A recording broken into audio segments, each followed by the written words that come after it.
Blog Talk Radio.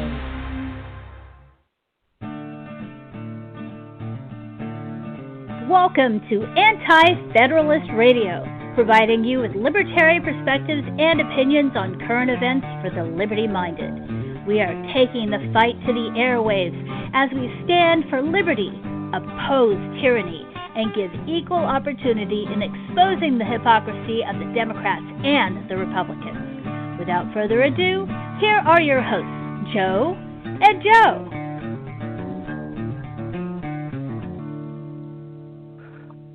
Welcome back to Anti-Federalist Radio. I'm Joe, your economic host. And I am also Joe, your social host. And so, guys, tonight we are going to go over a little bit of a debate between public America versus private America. Essentially, you know, we're pretty much at war with our own government these days and how much it decides to control both aspects of our life in terms of our economy and our markets and business, as well as in private with our own civil rights and such. And, you know, any blind person would be able to tell you that in the last few weeks, I think it's become very apparent in a lot of public opinion that civil rights has become the forefront, which I think is kind of out of left field. So tonight, I, your economic host, will be covering a little bit on the background of Democrat economics compared to what we at Anti-Federalist Radio advocate, which I call Libertarian Economics, the Austrian business cycle theory to be specific. Fortunately, I won't be going into such excessive detail as I will have to with the Republican economics model because, quite frankly, I pretty much gave you the outline in the last episode. And, Joe, why don't you give us a little bit of a synopsis of what you'll be going over?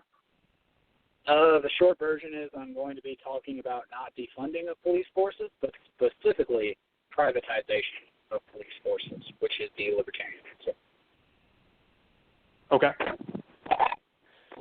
So before we get started, if you would like to be part of our show, you can call in as a guest at the number 516-418-5584. And if you want to reach out to us, you can reach out to us at antifederalistradio@gmail.com. You can also reach us and Facebook us at Anti-Federalist Radio. If you like the content and you want to listen to more, please make sure that you like and subscribe to us. You can also subscribe to us on Facebook and follow us, and that way you will be updated every time that we set forth an episode. Typically, we upload our episodes on the weekend, Sunday evenings, around 8 to 8:30 weekly. So let's get started. With the economics that have been going on in today, and this has been dominating for the last 80 years, in order to understand how we got to the disaster that it is today, that government controls over a third of our economy, and I say this in the United States and other places around the world, it's even far worse. When we came from a role where we believed in our political history that government was to be absolutely limited, that under no circumstances was it to increase power. As a matter of fact, our Constitution was created to limit the size of government. It was to prevent it from growing, from expanding. And needless to say, those boundaries have failed. Back in the early 1900s, before all the onsets of the public works program that was created under the FDR administrations, and then in later administrations by both Republicans and Democrats, government spending as a portion of our economy was roughly about 10 to 15%,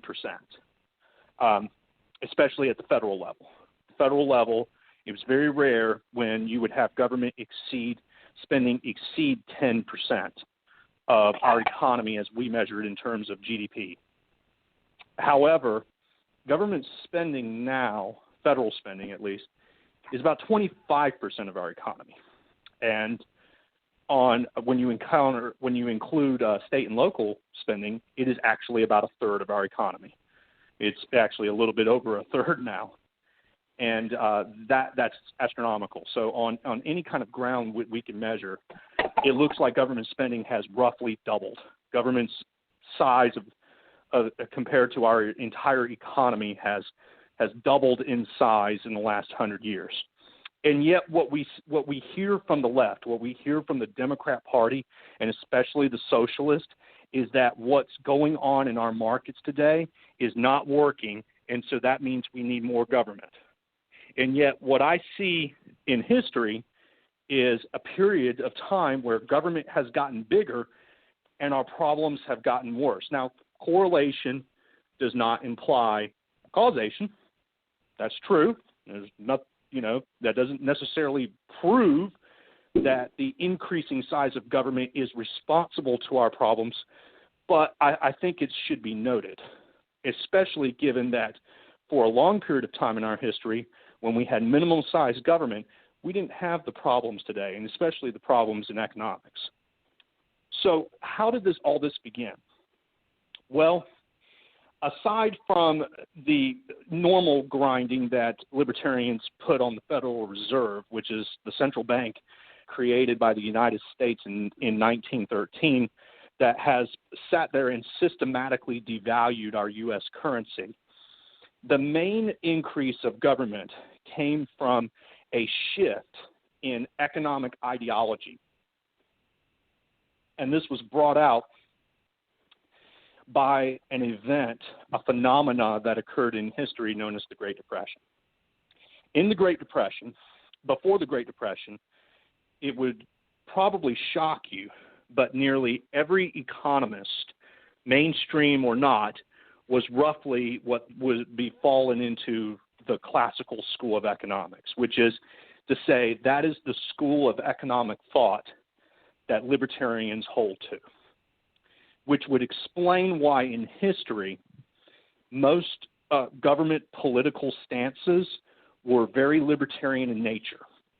It was, government once upon a time, for example, didn't really have laws on drugs, one way or the other. It was at a certain point in history that we decide to start banning certain drugs such as cocaine or marijuana because of its perceived damaging impact on the human body when it was consumed. Another thing that would transpire is the role of public works programs such as welfare spending and Social Security and Medicare and Medicaid. It was very much the position of most politicians, regardless of what party they fell, that such programs were damaging. They would do not help us at all. They would certainly not have any positive benefits on the economy. And that was the prevailing thought for the 1800s up to the early to mid 1900s. But then once the Great Depression triggered in the 1930s, a tug-of-war started to develop. All of a sudden, it appeared that the free market was failing, that classical economics got it wrong. And that's where all economic theories go down to. They go back to the Great Depression. That's really where there was a splinter in economic thought. Politicians would take sides on policies, but their sides were in the whole paradigm of classical economics. No politician would ever dare to engage in the types of government spending that were going on today for fear of eroding or destroying economic growth and taking wealth away from the people. And yet, during the Depression, that outlook that the free market failed, that freedom itself failed, gave rise to a thought process, especially in the U.S., which has been the bastion of freedom, to start controlling the economy, or at least start putting in controls of the economy. In other words, the quest became to save capitalism from itself. In essence, what the Libertarian Party is today is the remnants of the thoughts of freedom. So we are the party of history. We are what the Republican and Democrat parties were yesterday. or really 70, 80 years ago, roughly speaking. And there are some differences between us.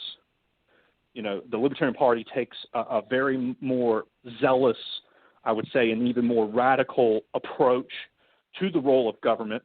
But the reason why we do that is because we have seen the failure of government in our lives. We have seen the failure of government to hold itself accountable. We have seen the failure of politicians to limit their own power.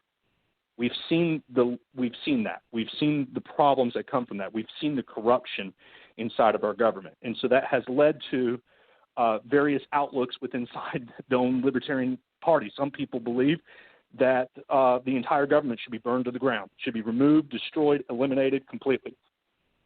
You know, anarcho-capitalism, as it's called. Others take a more pragmatic approach and say, well, maybe it's possible to actually restore us back to the constitutional boundaries and keep it there, maybe with some extra safeguards. And then there are libertarians that are in between. But regardless of which, it all goes back to the debate of why, if free market capitalism failed, why did it fail, and how can we stop that from happening again?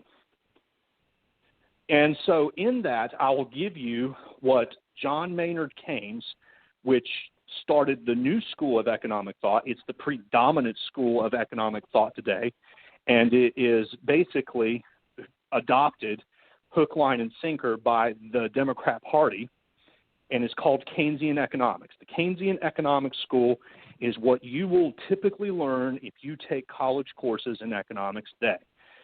If you don't learn from the Keynesian perspective, what you will learn is the neoclassical school, which is Republican economics. Most colleges give you both sides. They give you both Democrat and Republican economics. They just don't call it that.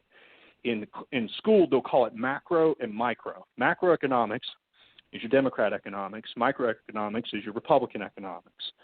You might wonder why the Republican economics is not represented in the macro school.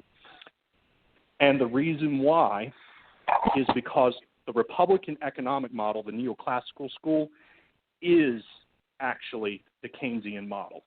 They are part of the Keynesian school. What happened was that they were the remnants of classical economists who begrudgingly accepted the dogma that Keynesian economics was the new way forward, that classical economics was dead, but they didn't want to adopt all of the Keynesian ideology. They wanted to reintegrate parts back in from the classical school that they still held to be true. So what is the Keynesian school? Well, the Keynesian school, on the surface, makes a lot of sense. And what they advocate for is what I would call labor-based economics. Okay? And that means that we're getting a little bit of background noise in the back. Can we clear that up?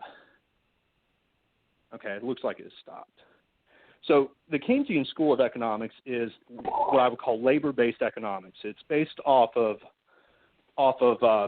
the idea that unemployment is bad, which is kind of a no-brainer. But their whole idea is actually hinged on unemployment.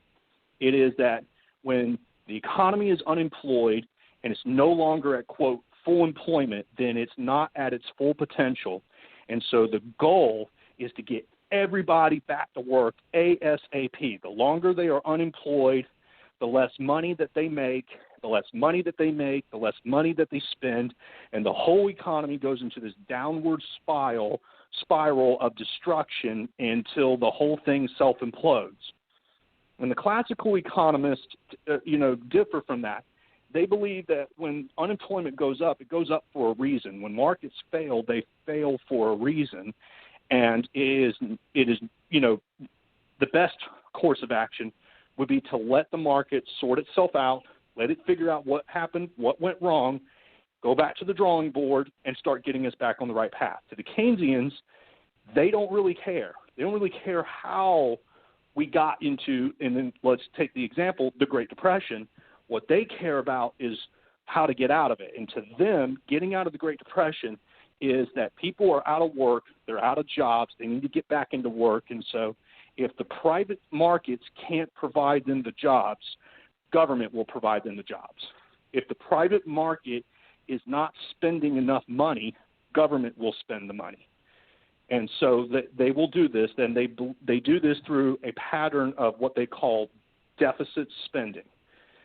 Deficit spending is where the government actually runs and spends more money than it takes in taxes. It borrows that money from the private sector, ironically, and spends that money. So basically, to give you the example, government's own prescription to save capitalism is to take the money that exists in the private markets and spend that money instead of the private market spending it. So, in other words, government's nothing more than a pack of thieves. I've seen thieves do that. I mean, thieves take people's money and spend it, you know. And that's really where the problems persist. But to the Keynesians, they would say that if money is saved, then it's not spent. If it's not spent, then it's not used. It's like an untapped resource.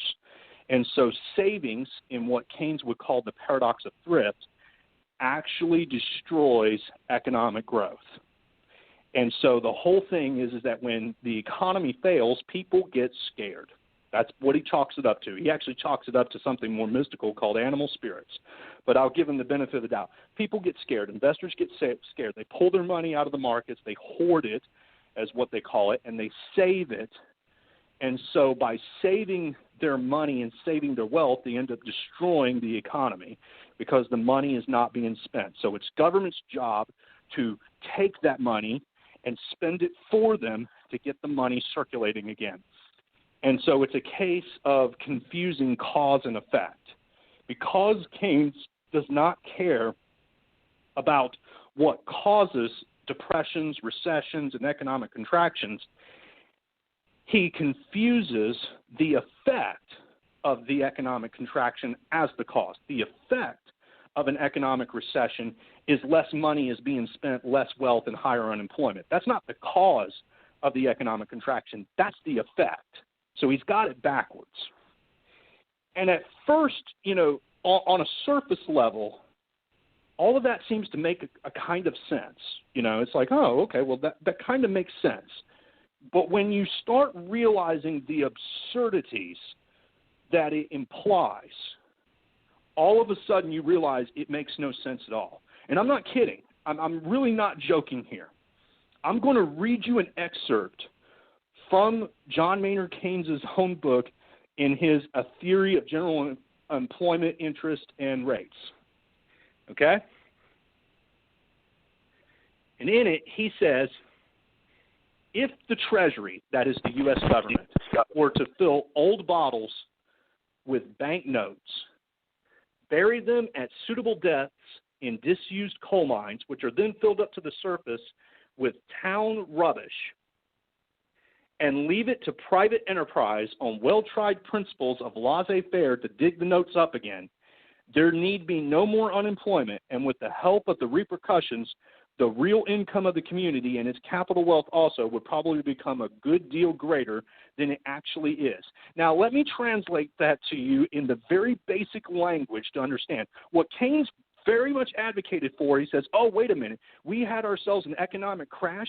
If the government took money and just buried it into the ground and then people dug up and discovered the money and spent it, that would cure your economy. Everybody would go back to work.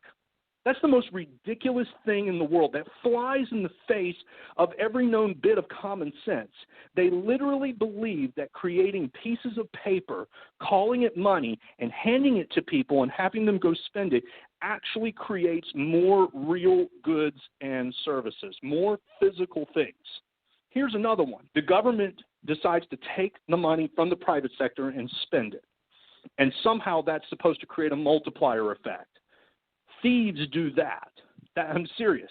We've seen thieves do that. I mean, under that kind of ridiculous rule, what was happening with the looters here this past 3 weeks because of George Floyd's death and all the riots that were going on, which should have created the biggest economic boom in history. Think about how much theft was done, how much money people were stealing from one another, how much they were taking from businesses and spending it. That's supposed to grow the economy. Literally, it gets down to ridiculous conclusions, such as what classical economists would call the broken window fallacy. Literally, Keynesian economists would actually advocate that if somebody took a rock, threw it at a window, and smashed that window, it would cause economic growth because now the owner of that window has got to take their savings and pay for the window to be repaired. And so then the window repairman would get the money, and then he would be able to spend it on a cake. And then the cake boss who made that cake for that window repairman would then be able to go and spend that money somewhere else, and so on and so forth.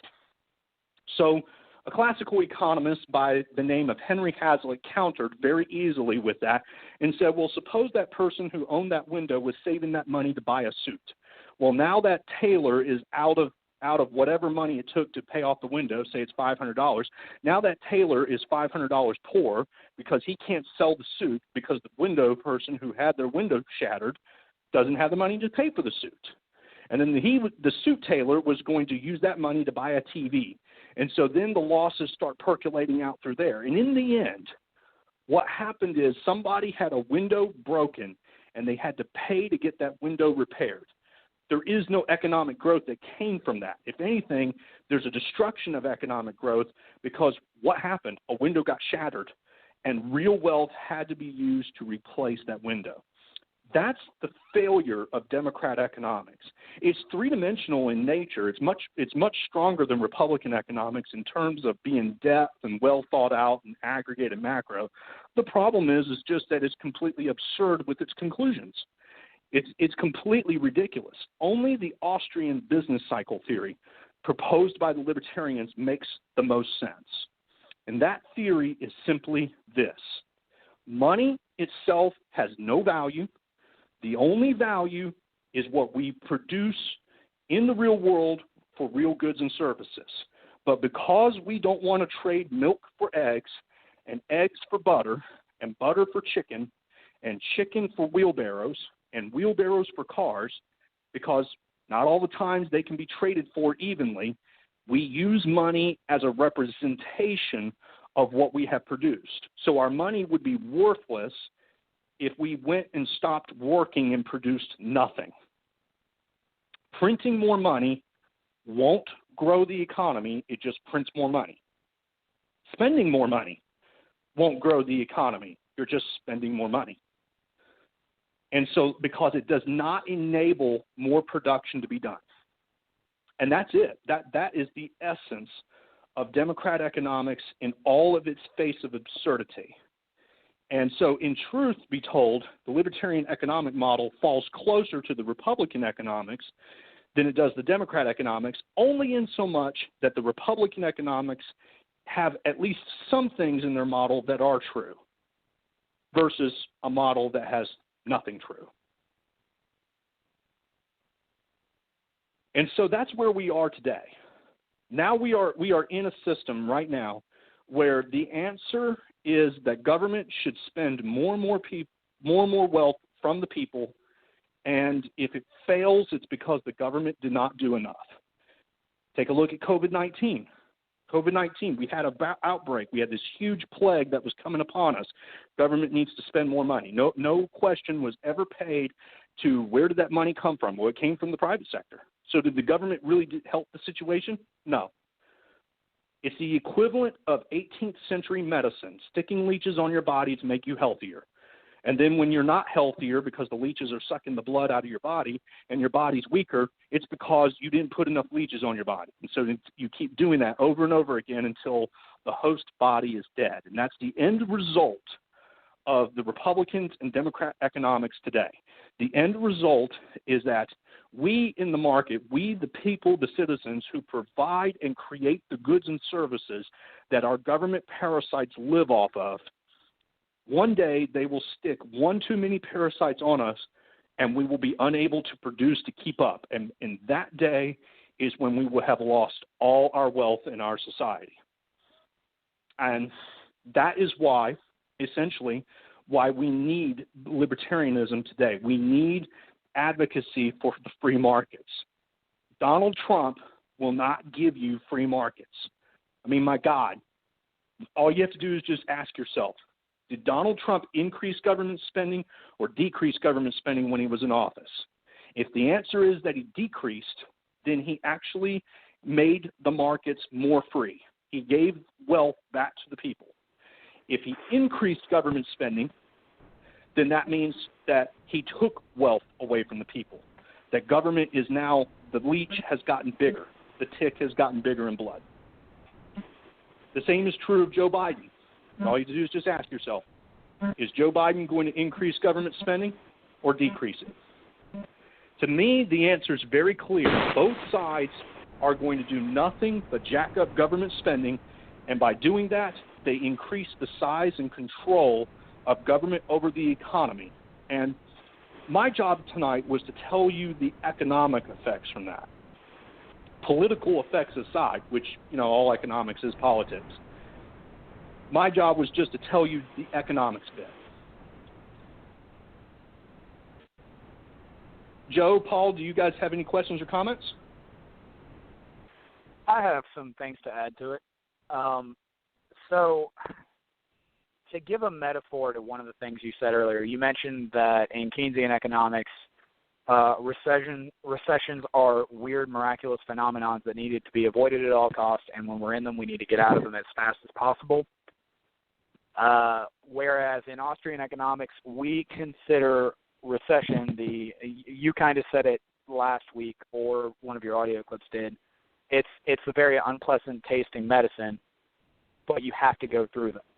Imagine a forest, and the forest is filled, huge ancient oak trees.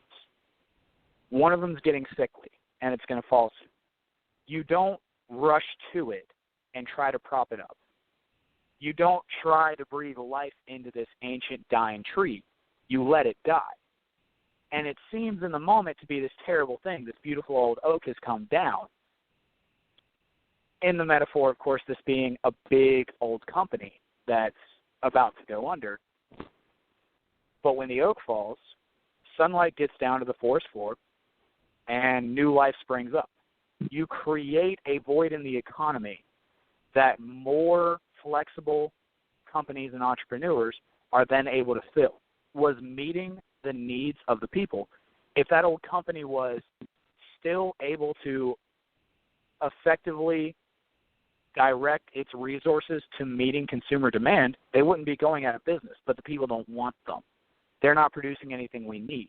And when they go, other people fill in and give the people what they want. That's why a recession is actually a good thing and not something we should be speeding out of by giving all these corporate bailouts that prop up these old oak trees that need to die.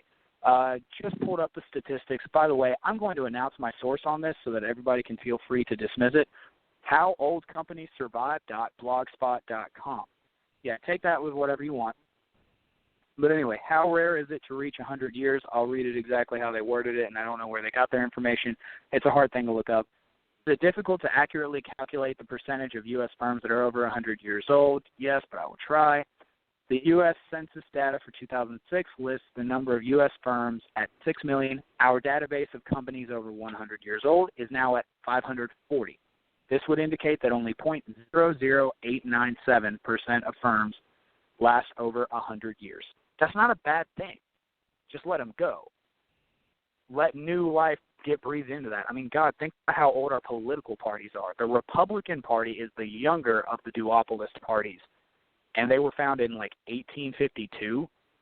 The Democratic Party is, 8 years away from celebrating their 200th anniversary?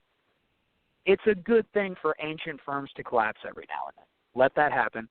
And, Lord, I'm running away with it, but hey, the other thing that you mentioned that I wanted to talk about, the Keynes description where he said bury a bunch of money underneath the town rubbish, let the town dig it up. That's economic growth. That sounds like some kind of absurd metaphor that he's describing, but he actually means it in the literal. He really does. Yes. Bury some money, print the money, bury the money, and then give people a job where they dig it up, and then suddenly they paid themselves because they found all the money.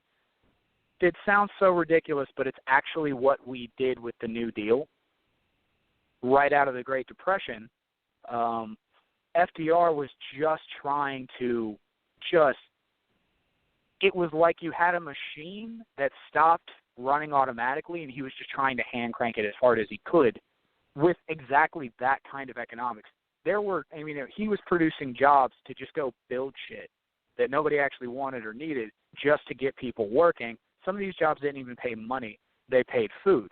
And you learned in history class that the New Deal saved us from the Great Depression just in time for World War II.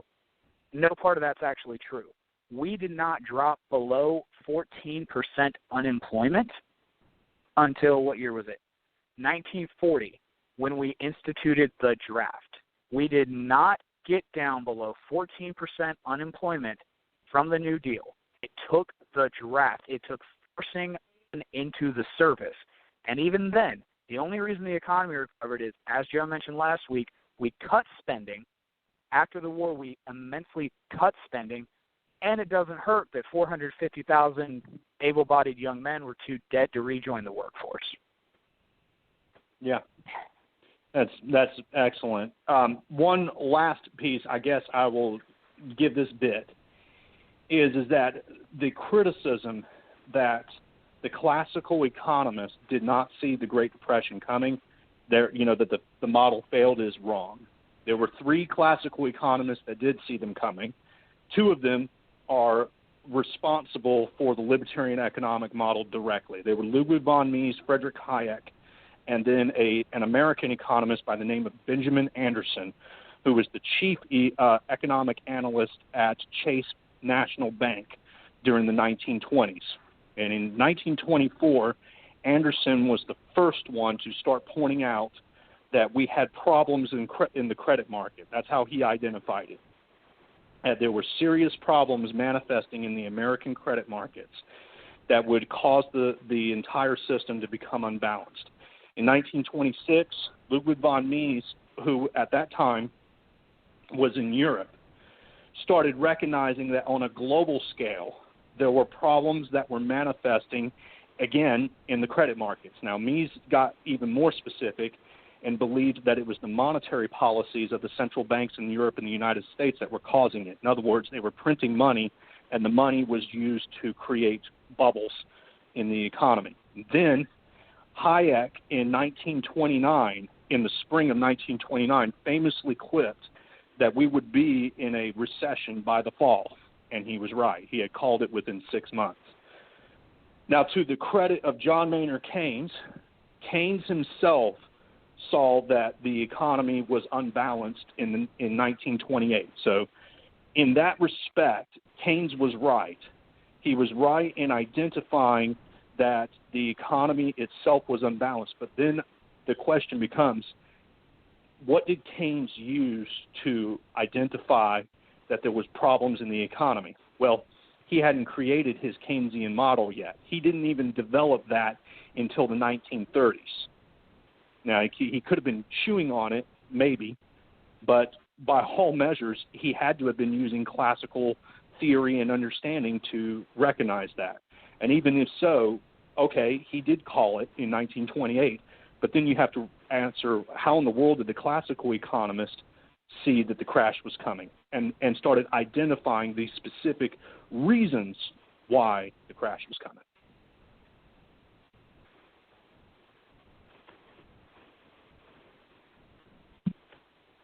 Do you have anything else on it? If not, I'm going to go on to... I got a quick question for Joe about the gold standard. What happens when you switch to fiat currency, and why they did it, and how that may or may not be related to war spending? Okay. Boy, that's a That's a loaded gun trapdoor question right there in a good way. I didn't mean for it to be. So let's break it down one bit at a time. So first off, your first question, it was why did we come off the gold standard? Was that it? Correct, yeah. Okay. Well, essentially, the gold standard restricted government from being able to create too much debt. And basically, I'll give you the Cliff Notes version for time. The gold standard would actually force us into recession.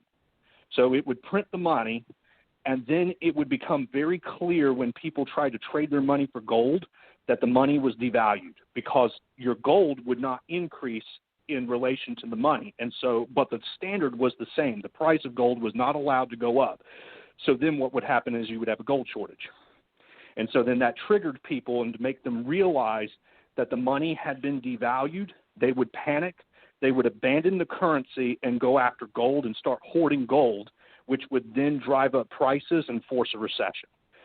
But in so doing, it would keep the debt markets from being able to increase exponentially. Well, it got to a point after we started securing and becoming the international gold standard of the world after World War II, we basically became the World Bank and said, everybody, you can park your gold here in the U.S. and we will give you U.S. dollars, and you can just trade U.S. dollars around the world.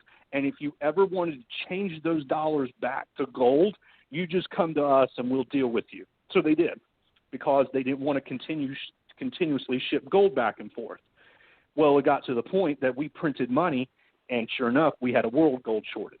And so at that time, it was threatening the entire world financial economy, because essentially we had created so much debt in the world, we couldn't pay for that debt with the existing dollars, and we could not. And so it got to. What kind of reserve were they using? You know, like, I know now we do 10% fractional reserve banking, but what kind of reserve were they doing with the gold back then? Was it 100% or was it not 100%? No, it was not 100%. That's the problems. So the banks were, you know, the banks were still operating under 10% reserves.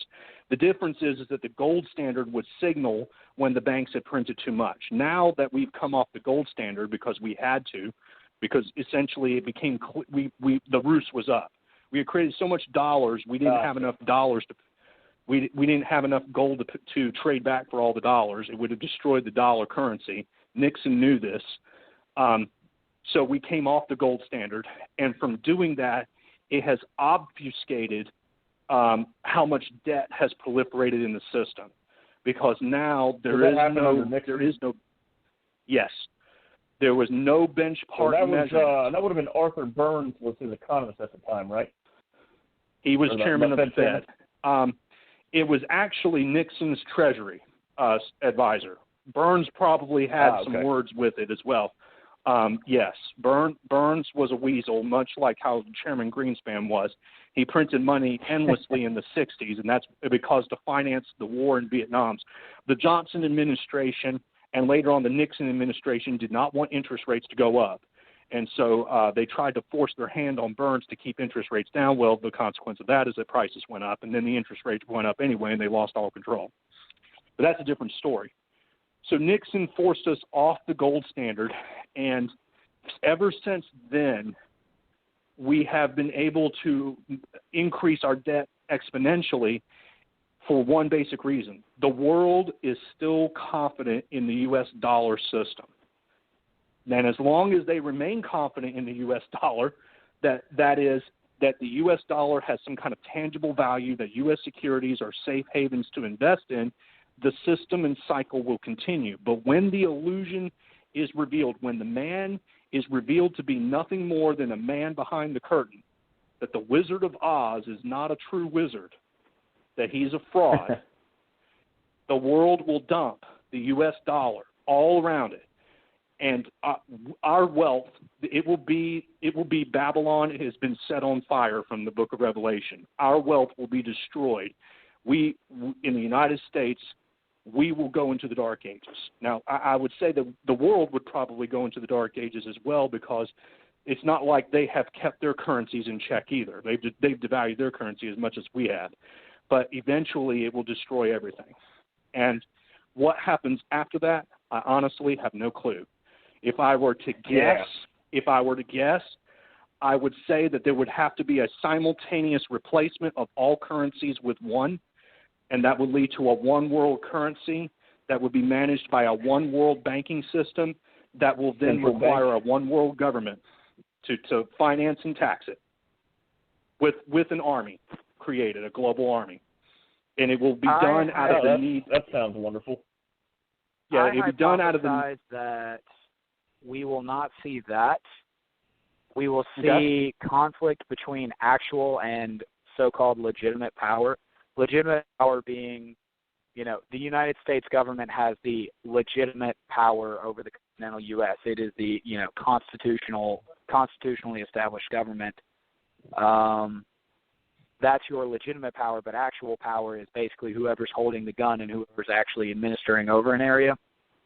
Yeah. I believe when those legitimate governments absolutely lose their legitimate bargaining power, we'll see a lot of actual power present itself in the form of whatever it takes, communal organizations, gangs, warlords, drug lords,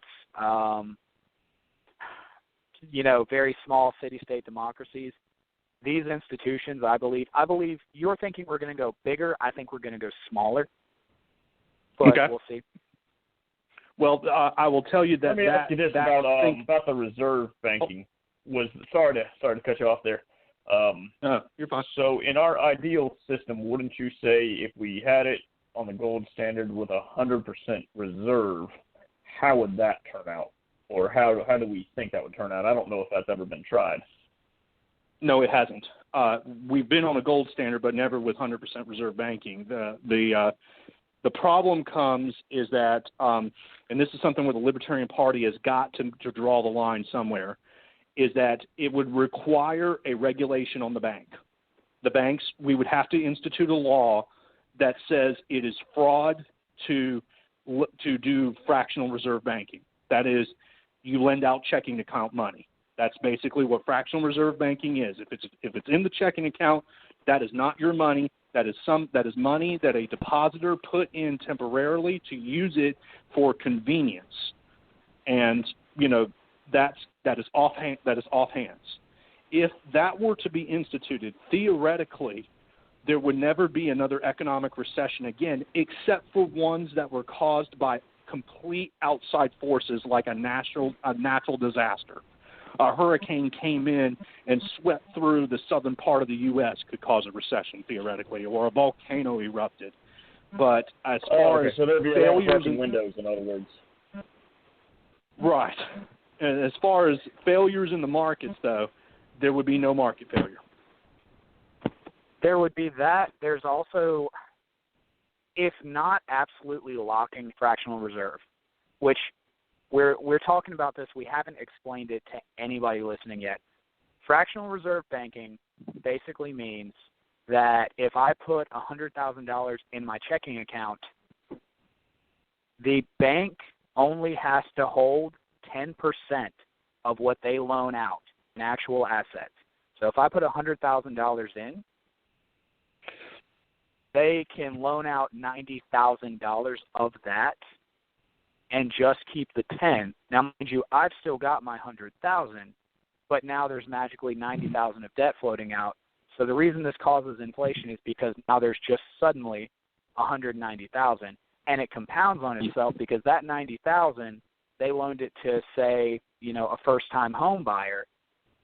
So that's $90,000 in debt. Well, this home buyer gets this loan, and that $90,000 goes straight to whoever they're buying the house from and straight into a bank account. So now that $90,000 is $100,000 in my account, $1,000 floating in debt, and it's $90,000 again somewhere else. That's $280,000 just out of thin fucking air, and it compounds and compounds. And it they're going to have to pay that back produce, at interest too. Yeah. Yes. It's one of the reasons our currency spins out of control like this. That and everything the government's doing. But the other way that you can kind of check this phenomenon is stop backing up the banks. If a bank fucks up and fails, you don't throw them up, you let them collapse. This is a dangerous game to play, don't get me wrong. But hear me out. A bank is playing fast and loose. It's got fractional reserve. It knows it can do this, even though it knows it shouldn't, but it's loaning out all of the money that it doesn't have in reserve. And then, payday comes around, or the bill comes due. That's a better way to word that. And all of a sudden, something spooks the public. Everybody wants to pull their money out, but the bank doesn't have the money. This is a huge problem, and everybody's already got debt. So the bank collapses, takes my money with it. I already have incentive to not go to the bank that's doing fractional reserve, provide some free market incentive in banks to be able to throw that sticker up in the window that says, hey, we don't do fractional reserve. Your money's safe. Or we only do 90% fractional reserve, so we'll always have 90% of your money in reserve or something like that. And the other reason this is kind of a good thing for us is those banks that collapse, well, what is their debt? What is their asset measured in? Debt. I owe $40,000 in student loans to a bank that just collapsed. What are they going to do? How are they going to collect on that? For one thing, they're going to try to recoup their money by selling my debt to somebody else, but that somebody else doesn't really think they're going to get it back. They're going to buy it at a discount. They're going to buy my $40,000 in debt for like $5,000, and then they're going to come barking at me to try to get $10,000 and call it even. It's a very dangerous game to play, but it is an alternative to us just calling fractional reserve fraud. We could just call it fraud, but even suddenly just shifting to a 100% fractional reserve is going to cause its own economic upheavals and its own political turmoil. So there's a couple of ways we can do it, but they're messy. Yeah, the only problem I see with that is that that's essentially the system that we had before 1913 with the Federal Reserve. The Federal Reserve was created under the excuse that there were bank runs. That's what happened, is that the banks would do fractional reserve and they lend out checking account money. And then when economic collapses occurred because of the debt problems that you had so eloquently described, where they created so much debt that they didn't have the money to pay off the debt, and all those issues that went with it, all of a sudden the banks go out and the depositors lost all their cash, and there would be just a huge panic and crisis that would plunge the economy into, recessions. Right, and you and I we would be back to that. You and I have discussed why that's not so problematic, and the reason, for those listening, I challenge you, without Googling it, to name a financial crisis prior to the Great Depression. And the reason you can't is because none of the ones that we had prior to the invention of the Federal Reserve were as significant as the ones that we've had since.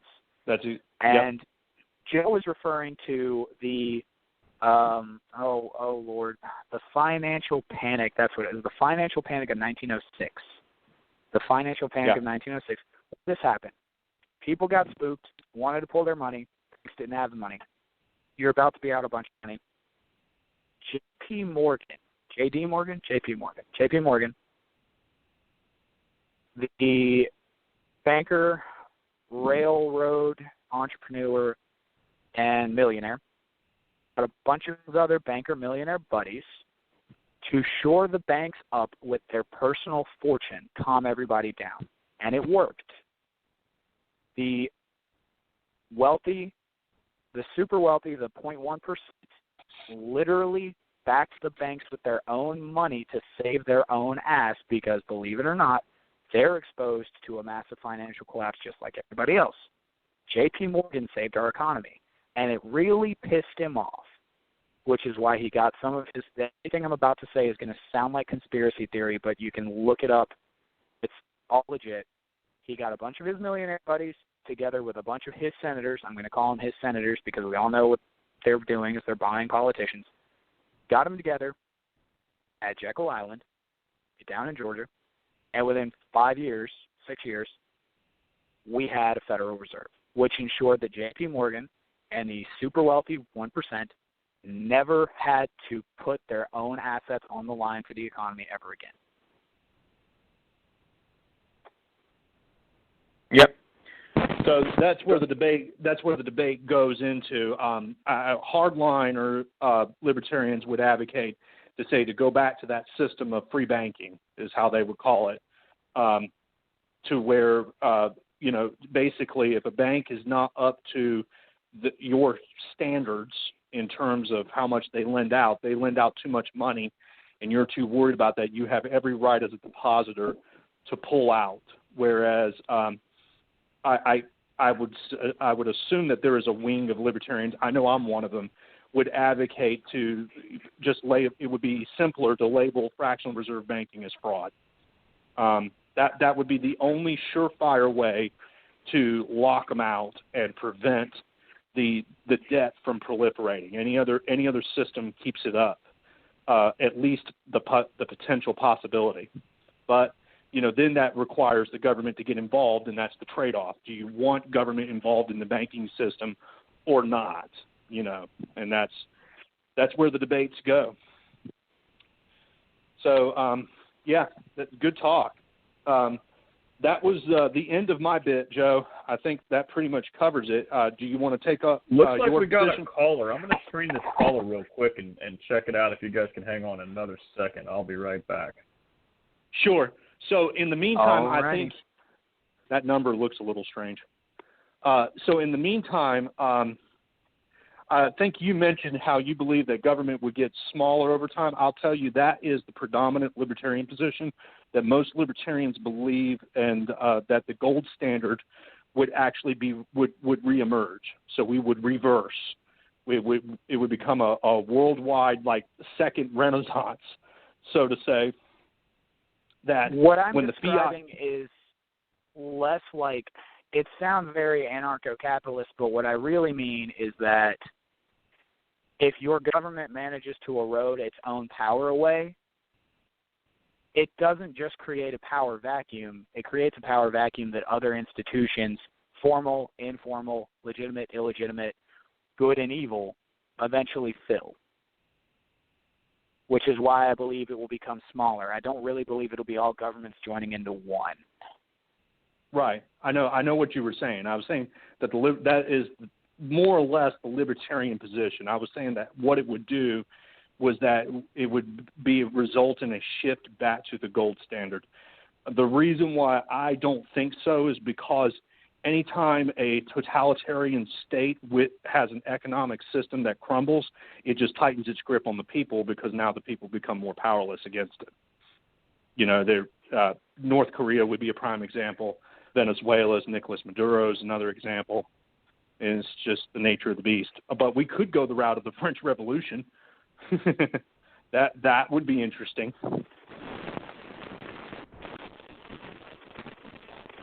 Paul, is that you? All righty, I got Frank coming on the line. He just had some general questions and perhaps wanted to maybe challenge some ideas about the financial stuff we're talking about. But I'll go ahead and bring him on the line if you guys are cool with that. Yeah, go ahead. Introduce him here real quick. All right, Frank, thanks for holding. I've got you on the air right now. Hey guys, how you doing? Hey, Frank, it's good to see you. Doing all right. All right, I was listening for the last couple minutes or so about what you guys were talking about, economy and currency in general. And I see that I was listening to you guys have a libertarian perspective on things. Oh, yeah. Okay. I'm just curious. I mean, what would be your solution, or if there is such a thing as a solution, or a possible suggestion as to how to proceed with currency in general? I mean, you could take the country first, but in general, even this country, any other country has to interchange, has to buy and sell goods, resources to other countries. Because, I mean, we can't deny that the world as a whole, the globe, is dependent on one another, which perhaps in a strange way is kind of the Faustian deal, if you will, that the world did, the major superpowers did after World War II, to maintain a certain peace, peace in quotes there, so that I mean, of course, there's many other things involved there. I mean, a bunch of nuances and details as far as what you base your currency on. Is it based on tangible assets? Is it based on what productivity a certain country has? I mean, that's what I'm saying. Because I was thinking about this a couple of days ago, and I was thinking, well, wait a minute. If I dig a hole here in the U.S. or if I dig a hole somewhere in Africa or in Asia, shouldn't that amount of work count to be the same if I dig a hole that's 3 by 3 in an hour or so? I mean, shouldn't that be paid equally so wherever you go? Okay, well, so that is just a couple based on the if you don't mind me answering that part, Joe. No, the go right ahead, value Joe. of that hole is wherever the intersect point is between the least you're willing to do it for and the most whoever it is willing to pay you. And this is based on macroeconomic theory. Basically, how much money do I need to give you for you to dig that hole? And how much is the most I'm willing to pay? And we'll find the intersection of that. So no, that's not necessarily going to be standard everywhere because you value your labor based on what you value it at, and I value that hole based on what I value it at. As far as a median of exchange, if you're asking the libertarian perspective on what we're going to value our currency against, the answer is gold. We believe to get back on the gold standard because it's actually much more secure and stable than the fluctuating debt that we're currently using. Okay. Would you consider expanding that base? Because gold is very limited. Shouldn't you include other rare earth minerals and things like that have also value? It sounds like a good idea until you realize that they can fluctuate in different directions, and now what's your money worth? It would be one thing to say base our currency exclusively on something that's more widely available, like silver, base it on silver instead of gold.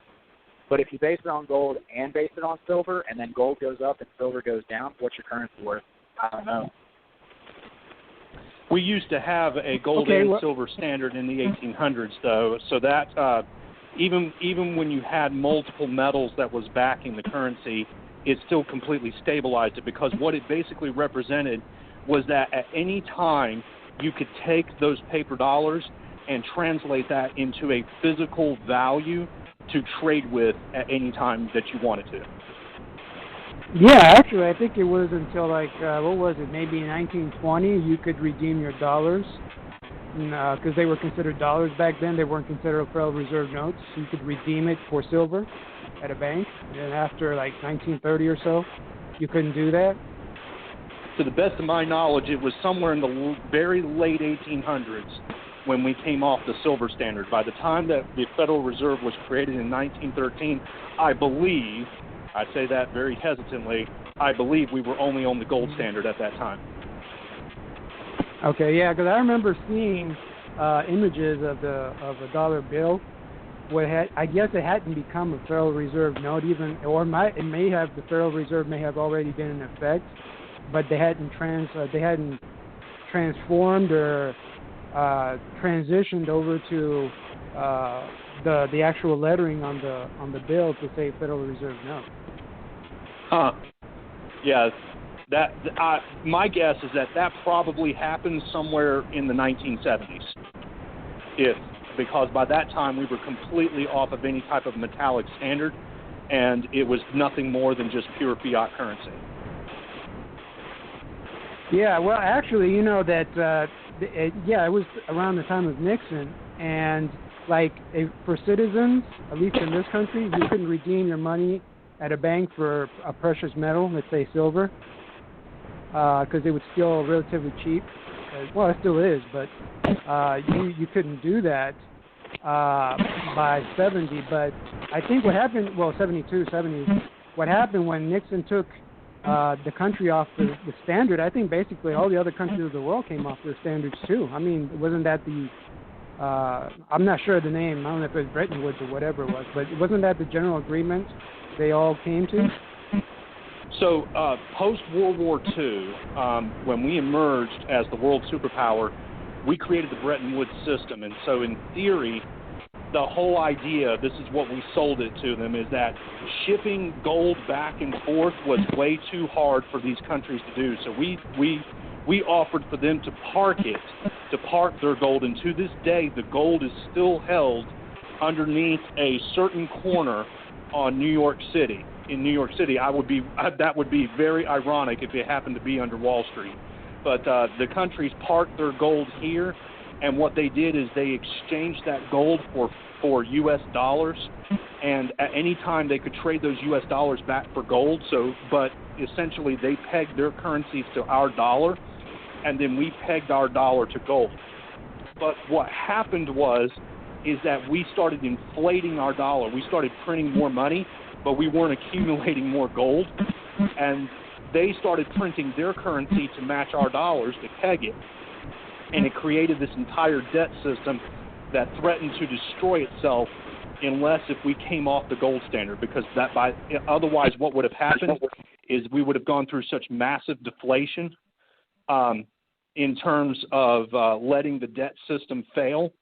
It really did jeopardize the sovereignty of nearly every single major world superpower in today, because, I mean, you would have massive governments that would not be able to pay it back unless if they raised taxes on their citizens astronomically. Yeah. So that. Yeah, I was just going to say that. Yeah. Go ahead. Go ahead. I'm sorry. Oh, I was going to say. I mean, I was coming to the same conclusion myself. I mean, basically, I mean, they were inflating it away. By all means possible. Spend more money here and more money there. And foreign assistance, whatever, and but I think it was I hate to use words like these because they basically don't mean anything anymore, like conspiracy and collusion, but it really was a sort of collusion and conspiracy of the major, not only world powers, I would say of secondary powers, and their ruling class of each of these countries that pretty much signed on to that. And they said, well, let's just make the petrodollar, let's just make it the standard, basically. I mean, in a sense, you've had an economic world order.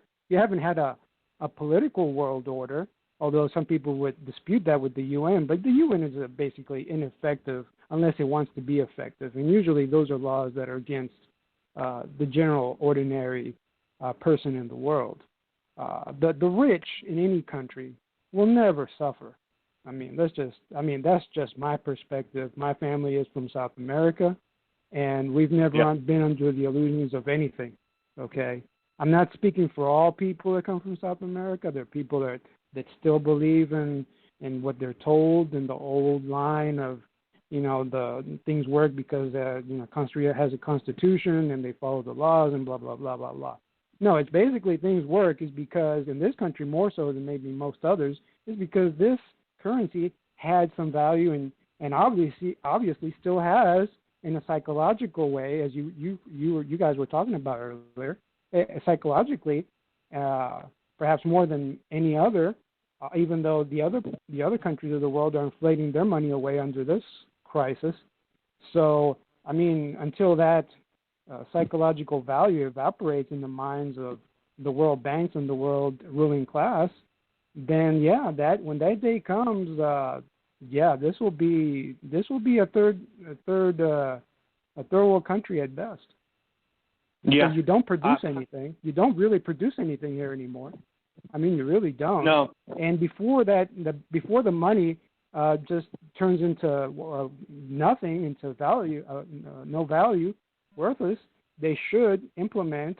I know this probably goes against your general politics, but they should implement some infrastructure programs and industry programs in this country, like they did back in the 30s, and build the industrial infrastructure, and at least you could use that to have some sort of country, if or anything.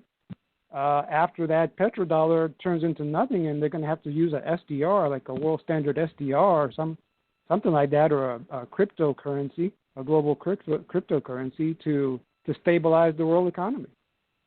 Yeah. We're actually going to go into infrastructure in the near future, but Frank, I hate to run you off, but we actually have to run into a whole nother segment here in a second. It was excellent having you on. Frank, thank you for coming Frank, on. hang on the line for a moment. I'm going to put you on the other line, and then we'll get off the air. So hang on 1 second here. Okay. Thanks for calling in, Frank. Well, I don't know. We get all that. That sounds fancy.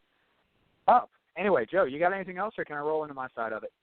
Nope, I think we're ready. Let's go ahead and... All right, folks, without further ado. So what I said was we were going to talk about privatizing and free market police forces. And I swear to you, when we started this show, I had no intention of spending every segment talking about civil rights and police brutality, but that has been the hot button topic since we started going live. So here we are. Anyway, the video of the week is the killing of Rayshard Brooks. And before I even start on it, this is no George Floyd case. This is not nearly as, for lack of a better slang, black and white issue. This one's a lot more murky. And people are a little more divided on it. I am in the camp that I'm sure many people have seen the video. Joe, have you seen the video? No. Once again, my friend, you are talking about groundbreaking stuff that I didn't even know such a thing existed. Who was Rayshard again? Quick. Rayshard Brooks was the gentleman who was killed. So he was driving drunk. He passed out in a Wendy's parking lot. Yes, now I know, yes. familiar. Yes, and I did see that video. I'm sorry, I just didn't know his name. You're good. So he passed out in a Wendy's parking lot. Officers came, talked to him, gave him a field sobriety test. They were very polite with him. He was very polite with them.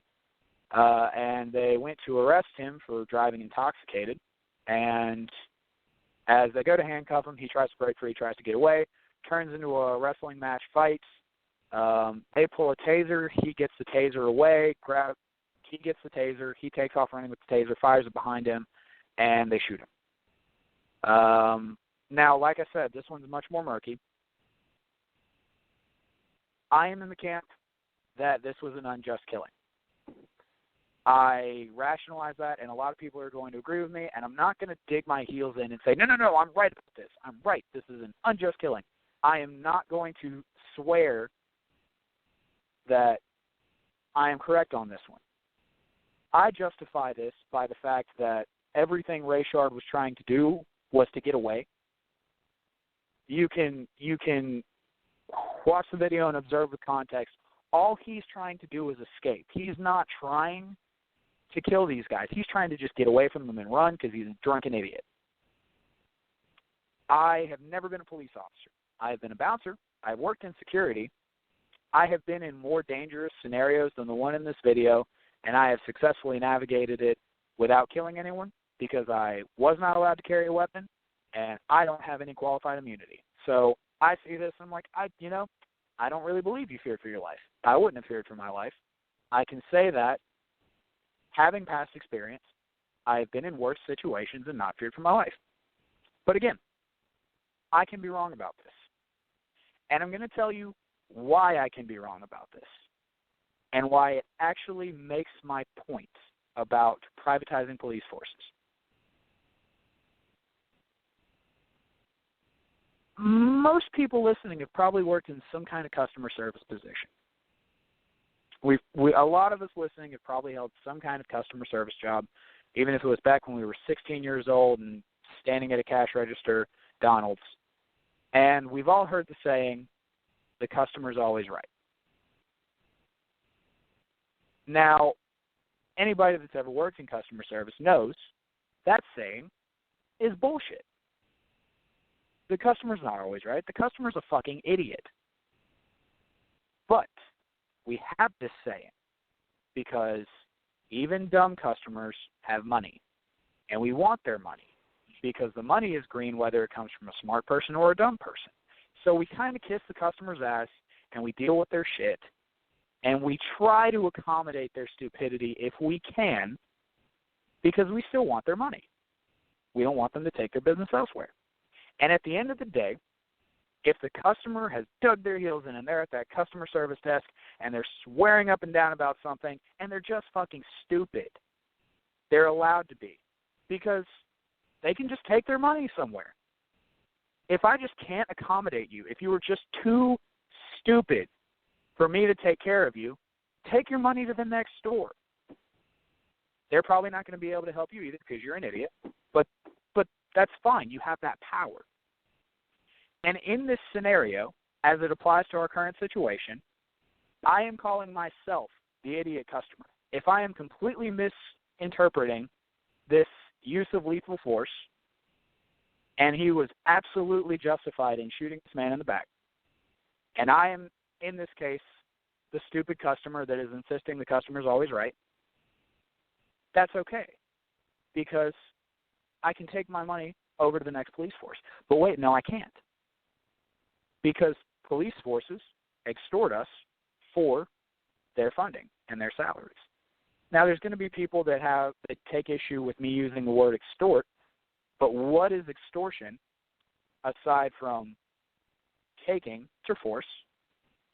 And what is taxation aside from taking my money with the implied threat that if I do not forfeit it to you, I am going to go to jail? And who are you going to send to enforce your taxation if not the police force? I am literally extorted by the same force that I am financing. And I'm not allowed to take issue with their methods. Now imagine you're on the phone with Verizon or whoever your phone company is. And you're taking issue with something about this policy. Now, in this case, you're an idiot. There's nothing wrong with the policy, but you're interpreting it as there being something wrong with the policy. And the woman over the phone is just saying, I'm sorry, we can't help you. We're not going to help you. You're going to get pretty angry. And you're going to say, you know what? After this contract ends, I'm done. I am taking my money over to the other phone company. Imagine she says there is no other phone company. We are a state-run monopoly. You have to go through us. Well, now you're going to be really angry. And you're going to say, you know what? Fuck it, never mind. I'm just not going to have a cell phone. I am just going to go without a phone. And now she says, well, you don't really have that option either. We're still going to take that money out of your paycheck. That's the point we're at with police brutality. There have been dozens of these videos that surface, and there's counter arguments to them. Oh, well, based on the statistics, it's this percentage, and it's not a race issue, it's a low-income issue. And, oh, well, most of these shootings are almost always justified, and the bad ones are usually prosecuted, and this, that, and the other. Regardless, I am being forced to finance these police forces that I don't even want. And when I have criticisms, when I have input, my input is simply rejected. Well, you don't know our policies. You don't know how we do things. You've never been a cop. All right, fuck you. Give me my money back. And that's how we get to the privatization of police forces. Because what's the alternative? Well, the alternative is that we push this too far, we ignore the criticisms of the customer too long, and then Minneapolis just gets burned to the freaking ground, and 6 blocks of Seattle gets taken over by anarchists. With this police officer, I don't think it was a justified shooting, but murder plus 10 other charges seems a bit excessive to me. I don't think it was all that. I'm inclined to think that the city of Atlanta is basically just crucifying this guy to make a statement and try to save their city from getting burned down. It's not his job to get crucified to save the city. He should pay for his mistake, go to prison if it's necessary, but it's not his job to save the city from being burned down at this point. But that's where we're at. We don't have any other alternative. It's either Atlanta lets the Justice Department do what the Justice Department does, which the people have lost faith in, or they just freaking execute this guy publicly in order to save their own asses. Nothing about this is sustainable. So that's the issue with public policing. Let me provide the solution. We're not even at the end of that. To tie the bow on this, a ton of Atlanta police officers have walked off the job in solidarity with this guy. So now the people who are being extorted to finance a police force that they don't have the power to consent to have now been deprived of their state-issued protection to prove a point. This is not a system that's working. Now on to the libertarian solution. So, privatized police forces, how would it work? Democrats keep saying defund the police. I've been sharing it and hashtagging it because I love the idea of anything that cuts taxes. But when progressives and Democrats say defund the police, what they usually mean is take all of these roles that the police play and shift them over to other government institutions. Sounds like a nice idea. Let me tell you how we're going to do it. So, privatizing a police force. That's pretty straightforward. Introduce some free market competition to it. Multiple police forces. Private police forces. Sounds a little iffy. The first thing you're going to say is, well, private prisons. Look, that doesn't work. Private prisons only have one customer, the government. It is real easy to be a terrible piece of shit institution when the only customer you have to service is Uncle Sam. At that point, you're just a government institution without any elected officials. This is not private prisons. This is privatized, free market policing. Basically, when I'm in trouble, I call my favorite police force. If I have an issue, I call them. I'm not going to have the convenience of the handy-dandy 911 number, but that doesn't really matter because police never arrive in time to actually save you. They get there in time to take a report, get a suspect description. Maybe they get the guy later, maybe they don't.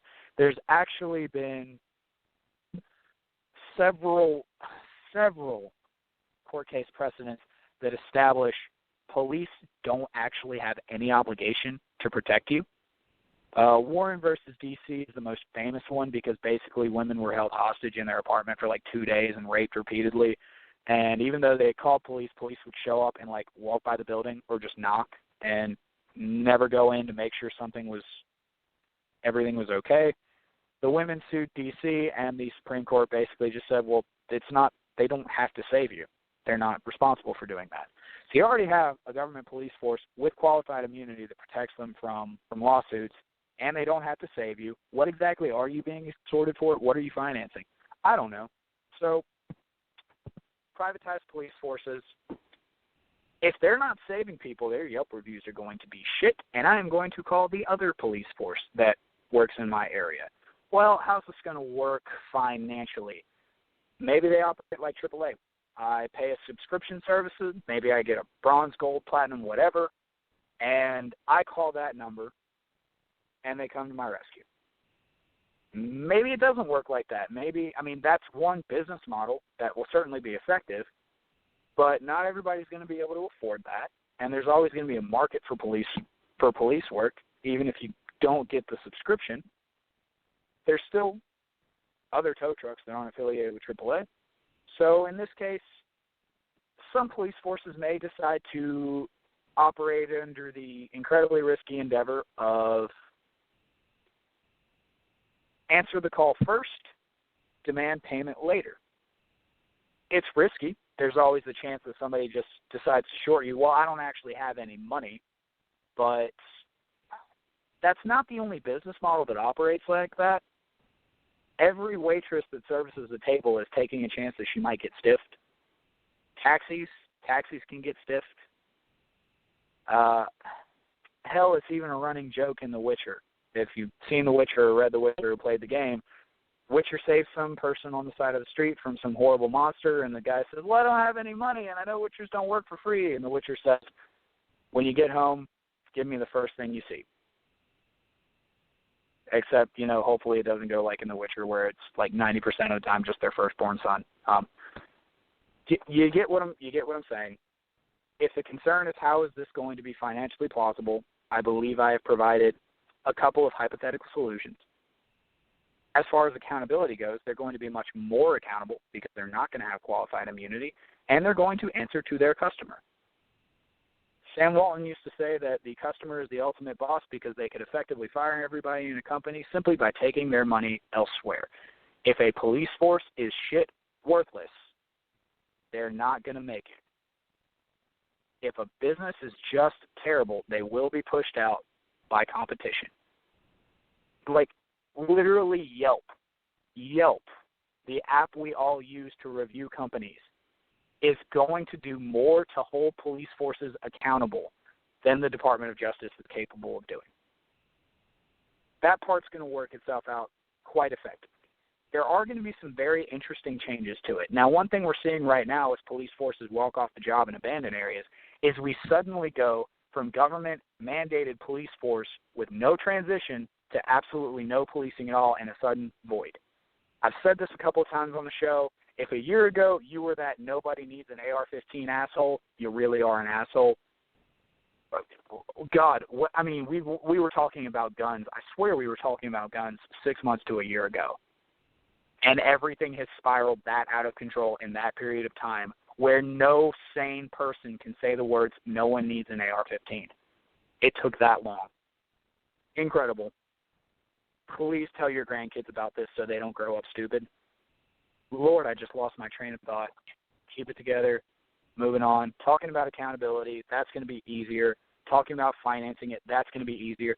Oh, the other thing that will be so interesting about it, as somebody that's worked in different aspects of security, I've been a bouncer, I've been asset protection, one thing that's going to be fascinating is that if you work in any kind of private security, here in this system where you have a government police force, your standard escalation protocol always involves calling police. They're the ones that are going to bring the legitimate force, and it's an accountability thing essentially. Believe it or not, folks, you are actually paying for all these big corporations that have asset protection. You're footing the bill for a lot of their security. I mean, yeah, they're paying their asset protection guy $15 an hour, paying their private security guy like $15 an hour, maybe even $10. But that's not really good security. That's really not paying for a whole lot, and the rest of that bill is being picked up by you because that asset protection guy and that security guy both end up calling the police anyway, and now tax dollars are resolving the problem at that corporate store. If there is no police force like that, no government police force, those private security institutions are going to be responsible for a lot more of their own job. I'm willing to bet I'd probably get paid a lot more, but my job would be a lot riskier because now it's on me to resolve that risk, which is really not a big deal. Oh no, civilians exposed to risk. What is a police officer but a civilian exposed to risk? That's fine. Looking forward to the day that I can just tackle the fuck out of a shoplifter instead of watching them run across the parking lot and just call police. I would love to beat some of these people up. Please. But anyway, or the company just decides, you know what, the shrink's not worth it, just let him go, and we just have higher shrink. That's also our decision to make. It's a stupid one, but I'm not the one driving that bus. I did not have my thoughts as well put together tonight, but I do think I'm driving the point home. Joe, do you have any commentary? Yes, I do. So disclaimer here, and, this is the great thing about libertarianism is that even with the way that the Libertarian Party is structured now, we are still in a function of fluidity, so where we bounce back and forth. So I've got a couple of questions for you, Joe. And it has to do with the concept of privatizing the police force. So my question is that how would you envision, and I don't mean to throw a loaded gun trapdoor question, but I know there will be a lot of people who might be kind of taken aback at us privatizing the police force. First thing they're going to think of is RoboCop 1987, where OCP owns the cops. And it turns out that OCP owned the drug lords as well and was arming both. But my question to you is, how would you expect a police force that's privatized to resolve a dispute between two neighbors where one neighbor was accused of stealing from the other? So one neighbor broke into the next neighbor's house, stole some things. But here's the thing. Both neighbors are paying to the exact same police force. So they represent both. They represent both people and there seems to be a conflict of interest. How would you expect that private police force to resolve that issue? Would they resolve that issue similar to the way that, public police forces or sheriff's offices do, or what? So now I'm speaking for Greensboro specifically because that's the police force I interact with. If there is some kind of misdemeanor between two parties, both parties are accusing each other of wrongdoing, and as is the standard, police show up after the incident and are only able to take stories. What they pretty much do is just tell both parties, hey, if you feel you've been the victim of a crime, go to the courthouse, take out a warrant on them. Oftentimes, police don't really resolve it in the moment. Much of that is going to end up in civil court anyway. There are anarchists in the Libertarian Party, and I welcome them. I think they bring a lot of good dialogue. I part with anarchists because I'm not quite willing to privatize specifically courts, judges, juries. The rest of law enforcement, I'm fine with privatizing. But yeah, your dispute with your neighbor is going to end up in civil court or criminal court anyway. The difference is now the police force doesn't have qualified immunity and is a private institution, not a government institution, so they're just as exposed to risk and lawsuit as you are. I believe this will make them more honest, not less. Gotcha. So going back to Rayshard Brooks, I think that this is the problem that we're facing now. We've obviously seen it where it is you can't call it anything else but police brutality. I mean, my God, putting the knee on George Floyd's neck and he's screaming, "I can't breathe."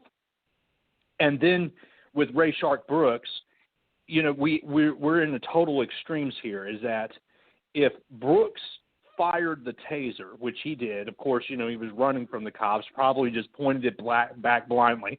All of a sudden, the cops scream, "He's got a weapon! He fired the weapon! Get our guns out!" So they did, and they dropped him with 3 bullet shots. And you and I have already had our discussion about this, Joe. But I think the big conundrum is that there is no way to calmly escalate force. It is that if force is escalated, it is escalated to the use of deadly force, unless if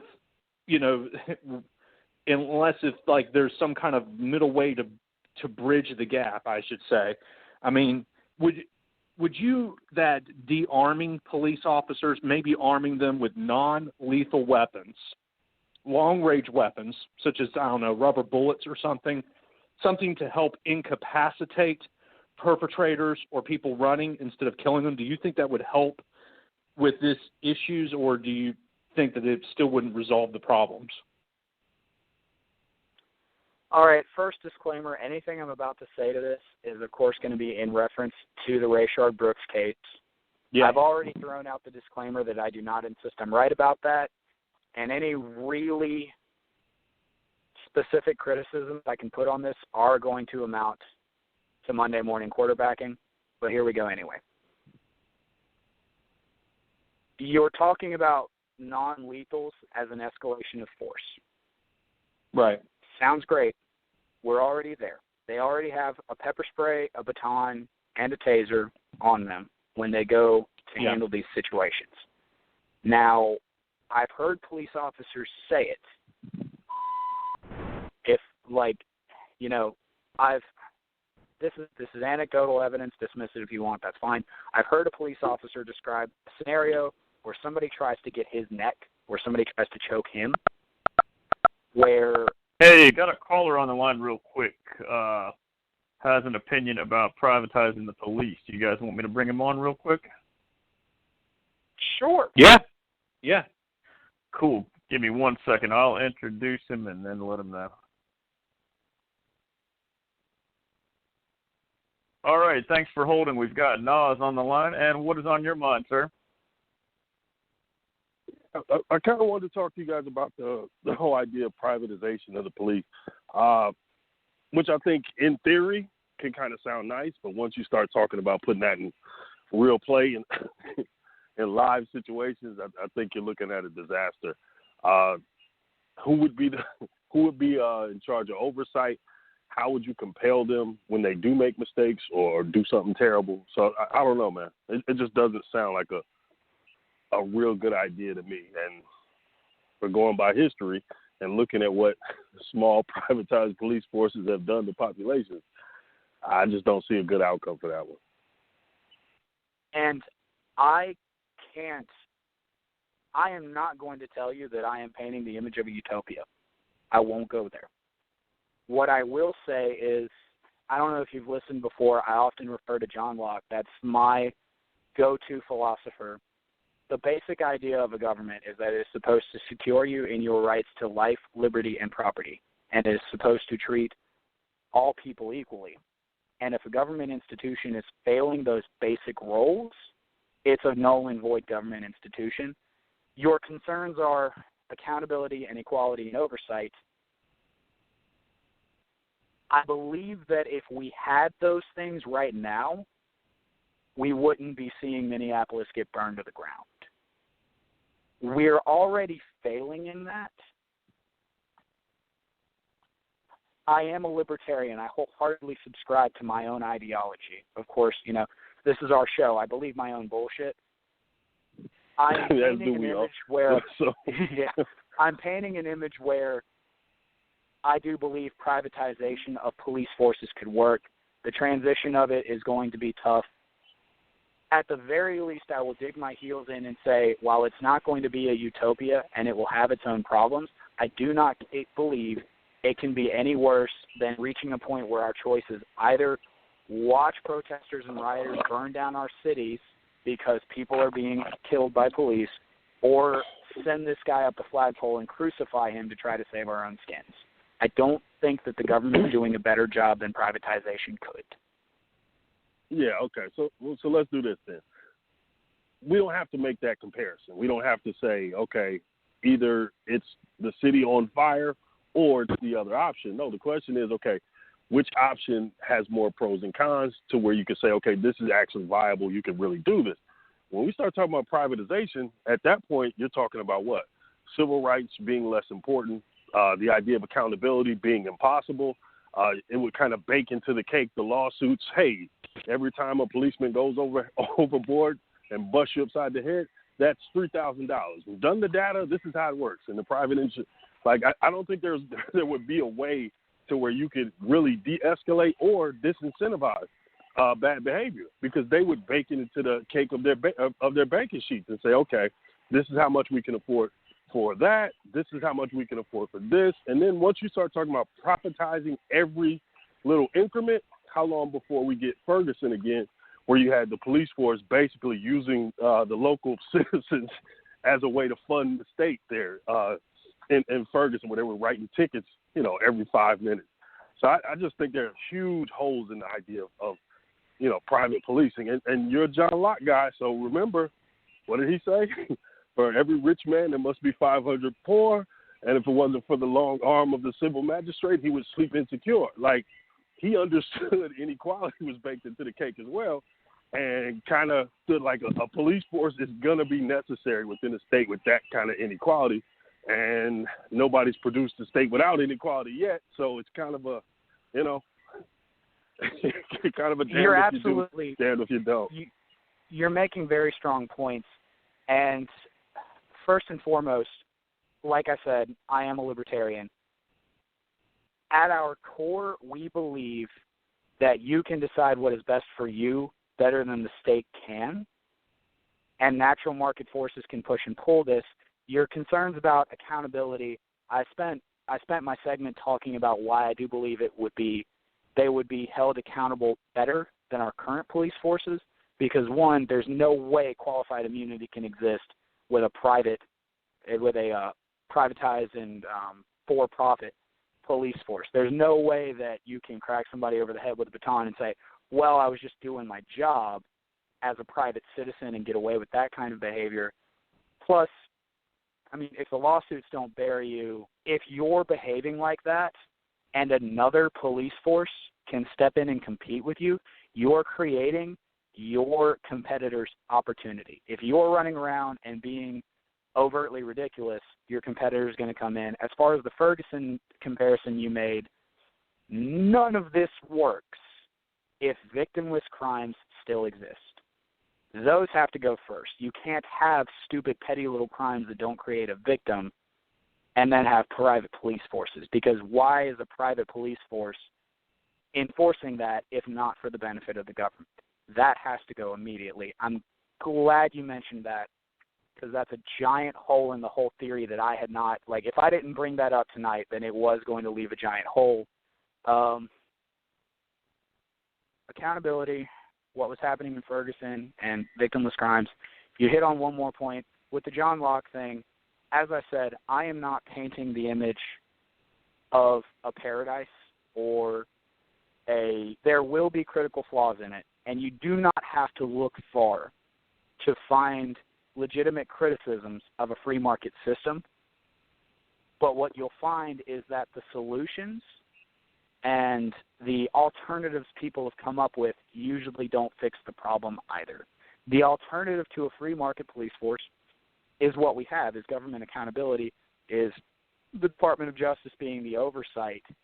And if that was working, you and I would not be having this conversation tonight. Well, the other side of that is typically what happens is the people who want reform and incremental change are usually buffered and stopped by the people who are, I hate to say it, but I don't know, a certain amount of bootlicking comes into play for a certain segment of our population. So with that buffer population, they can kind of stop the changes that need to happen. And then the other side, the people who are kind of in more agreements with me, which would be you guys, libertarians, you go the complete opposite way and say, no, tear the whole thing down. So at that point, you get a stalemate and you don't get the real change that you need. But it can be done, though. It just depends on how people feel. Like right now, I don't think I've ever seen people so, changed about the idea of policing after watching that George Floyd tape. I'm talking about people who would cuss me out about different topics and issues and stuff. All of a sudden, we're coming into the same, you know what I mean, same sphere, talking about, how do we fix this? How do we change this? So I think it's more about that than it is like looking at privatization is always the answer. It's just like, look, privatization is good for some things, but other things you probably do need a public forum for. Water, your electric grid, things like that. I don't think you should put in private hands. I think there's a long history in South America that'll tell you why you shouldn't. So, I'm from the other side of you guys. I'm from the far left. So, we got different ideologies, but, respectfully, I just still appreciate you guys having a conversation. No name calling, just, throwing ideas out there. And it's cool. Absolutely, and you're right, respectively. You said far left. I'm going to peg you as a progressive. Oh, yeah. If that's inaccurate, correct me. I have probably often a little worse. said, well, that's all right. I have often said that progressives and libertarians are completely harmonious on social issues. On social issues, we agree on everything. We have strong disagreements about economics and how to achieve those goals, but we really are on the same team there. It's a difficult thing because we can't both be driving the bus. Ideally, in my perfect world, 10 years from now, if libertarians are holding strong portions of Congress and there's been a libertarian president, at least one hopefully, where I really want to see progressives and libertarians working together is on criminal justice reform. Most everything else I insist I want to see as purely free market. But I already gave on courts specifically. And I will, talking about infrastructure and things, I keep saying I'm going to get to it. We're going to have a segment here sooner or later where I talk about the libertarian ideas on infrastructure and why I want to see those kinds of things privatized. But I am thoroughly enjoying that this has been a very civil discussion, as you said. you and I are not going to quite find common ground on the solution to it, but I do like that we're able to at least discuss it openly like this. Yeah, well, people on the far left have to take a step towards markets to talk to you guys, and you guys are going to have to take a step towards the idea that some government is actually good in order for us to really, make change and come to consensus on things. I mean, that's just what's going to happen. And that's the nature of it. Right. There's an interesting movement among the left right now, and I want to hear what you guys think about as far as libertarians. There are people on the left who are progressive who are saying, look, if we can't get the candidate we want, and they essentially tell us every time to just grin and bear it and deal with it, how about this time we say, okay, well, we're not voting, and when you say it's our fault you lost, we're going to say, yes, it was. Now what are you going to do? So to the libertarians, at what point do you guys ask for your actual conservative or actually your actual free market guy and bow out of elections as well? So I don't know. Well, it's gaining some steam right now, so I want to hear y'all side. Yeah, obviously, if you've decided not to vote, we prefer you just vote for us.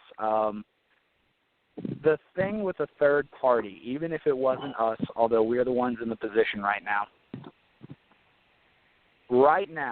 with a duopoly, with a two-party system, you can have one candidate with a position, and all the other candidate has to do is take the opposite position. And there's no reason to put somebody of principle because all they have to be is not the other guy. When you get a third candidate in, and it's not a face-to-face race, it's a three-dimensional thing. It strengthens the entire democracy because now your candidate has to be able to defend themselves from attacks on two sides. They can't just be the anti-candidate. They have to have their own principles. So because of that, I would say if you're in that boat, if you're deciding, you know what, fuck it, I'm not going to vote this time around, throw a vote to us because even if we lose, which I'm a realist, we're not trying to get the majority vote. We're trying to get our 5% for the, so we can get in with the federal funding on elections. We're trying to get to 15% in polls so we can get on debate stages, and we're trying to establish ourselves as that party. Your vote to us contributes to that. Whereas if you just vote for the losing duopolistic candidate, you just voted for the losing duopolistic candidate. You know what I'm saying? Mm-hmm. Mm-hmm. Okay, so you guys are going to continue to push for your party. Absolutely. That's kind of the position a lot of people took voting for the Green Party the last couple cycles, and those are the people I'm talking about who are now saying they're going a different route. But either way, man, there has to be a lot of building right now. We're not actually getting policies. We're getting personalities. So a whole lot of work to be done, man, on both sides of the ideological framework. Like the old town hall and having beers with people and just figuring out policy that actually works, that has to happen again. It can't be soundbite political CNN, MSNBC, Fox stuff. Like, people are going to have a civics awakening to change these things. But yeah, man, and our listen to you guy guys. in the chair just made a good point as well in our chat. He's messaging us in the background. He made a good point, and this is to some degree a libertarian idea, is experiment with these different possibilities at the local level. Because a locality, a city, they'll vote 70% one way, not 49 to 51 like at the national. So let's let different townships experiment with progressive ideas in this one and libertarian ideas in this one. And in some places it'll work, in some places it won't.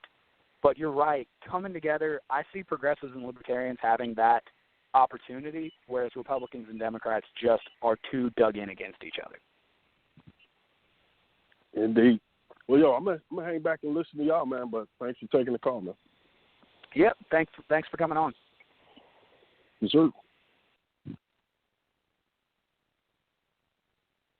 Joe, I think I wrapped up my segment. I think I might have got derailed, but I think I pretty much made my point. You got anything, Joe? Just a couple of points on that. So, if I'm not mistaken, was he actually advocating that we shouldn't be running a candidate and should just stay out of it, or to be the spoiler effect on the two-party system? Don't think he was really advocating either. I think he was Okay. just kind of asking what the Libertarian strategy is going into this election, if it's to fold and move behind another candidate or to dig in and stand our ground. And Right. the basic answer is that the Libertarian strategy is we didn't go into this thinking we were going to win it. Joe Jorgensen seems to be doing really well, but our strategy is not to win this election. Our strategy is to gain notoriety, gain a certain percentage of it. It's, we're not trying to fight for this one election. We're not trying to win 2020. We're trying to win, 2034. Yeah. That's not an election year, but you know what I mean. Exactly.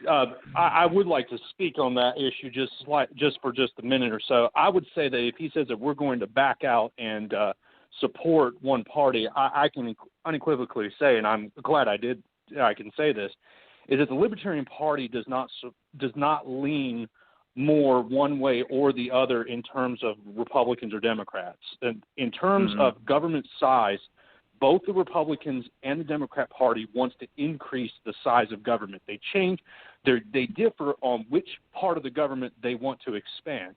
The Libertarian Party is the only party that is mainstream right now that is wanting to reduce the size of government. Where we have our disagreements in ourselves is how small should government be. Some advocate for little government, some advocate for none, some advocate for a constitutional federal government. But we all agree that government is way too large and that the Republicans are not going to do anything about it. The Democrats are not going to do anything about it.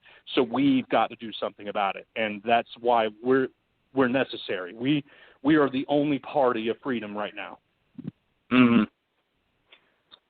Well, we're hitting in about an hour 45. Yeah. I think we should wrap up. So next week, one of the things I'm going to start doing is getting back on track. There's a lot that has been going on in our economic markets this next week. One of the things I will be talking about is a conspiracy that I think Donald Trump is planning on doing, and essentially he is holding a Trump card, pun intended on that, economically. And I will go into that next week on what I think he's going to do in the third quarter to make the economy look stronger than it is in order to try to boost his chances for re-election. Because in the polls right now, Joe Biden's getting him licked. The strategy of hiding Biden is worked perfectly because as long as Biden stayed out of sight, Trump is basically destroying himself. So that'll be what I'll cover next week. You got any ideas on what you want to cover? I swear one day I'm going to do infrastructure. All right. We'll see what happens this week, but I swear I'm going to get to infrastructure. So look for us to be back on track, economically speaking, talking about more of the current events that are going on now that we've given you the economic history of the world, part one. And also look for Joe with a possible maybe of giving us his take on infrastructure and the problems that have manifested with the government controls of that. So this is Anti-Federalist Radio. I'm Joe, your economic host. And I am Joe, your social host. And we thank you for listening to us. If you want to follow us, you can reach out to us at Facebook, and then our Facebook page is Anti-Federalist Radio. You can contact us at antifederalistradio@gmail.com. Make sure that you like and follow us. You can also comment and post on our links that we have provided through Facebook. Give us some suggestions on what we should cover. If you have any questions that we've talked about, or if you would like to call in, the number is, right quick, it is 516-418-5584. Once again, thank you for listening to us, and this is AF Radio signing out.